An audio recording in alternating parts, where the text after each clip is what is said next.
ఆరోగ్యానికి మేలు చేసే కాకరకాయల కూర ఎలా చేసుకోవాలో చూద్దాం ఇప్పుడు మనం.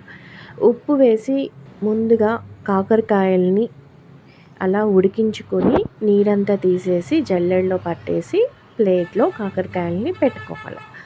సో, తర్వాత మీరు పల్లీలు వేయించి వెల్లుల్లితో కలిపి పొడి చేసుకోవాలనమాట.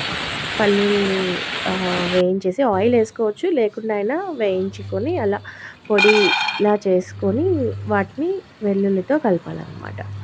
సో, వేయించి పొట్టు తీసేయాలా. పొట్టు తీసేసి వెల్లుల్లితో కలిపి పొడి చేసుకొని పక్కన పెట్టుకోవాలి. తర్వాత వచ్చేసి పొడి చేసుకున్నాక అంటే కొంచెం వెల్లుల్లి వేసుకోవాలా పొడిలో. తర్వాత మీరు ఆ పొడిలో కారం, ఉప్పు వేసి పక్కన పెట్టుకోవాలా. తర్వాత ఏం చేయాలంటే ఉల్లిపాయలు, పచ్చిమిర్చి కోసి పెట్టుకొని తాలింపు వేసుకోవాలన్నమాట.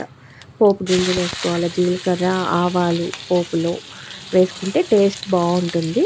అలా తాలింపు వేసుకోవాలి. పచ్చిమిర్చి, కరివేపాకు అండ్ ఉల్లిపాయలు ఓకే వేసి తాలింపు వేసుకున్నాక ఆ తాలింపు కొంచెం వేయించాలన్నమాట.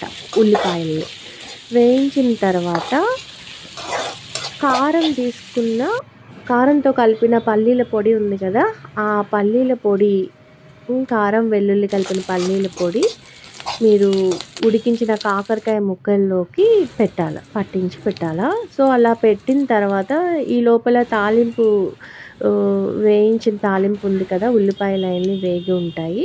సో, ఆ తాలింపులో వేసి కాస్త పసుపు, కారం అన్నీ వేసుకొని ఈ పట్టించిన కాకరకాయ ముక్కల్ని అందులో వేసి కాసేపు మగ్గిస్తే ఎంతో రుచికరంగా కాకరకాయల కూర రెడీ అయిపోతుంది. చాలా బాగుంటుంది టేస్ట్ కూడా.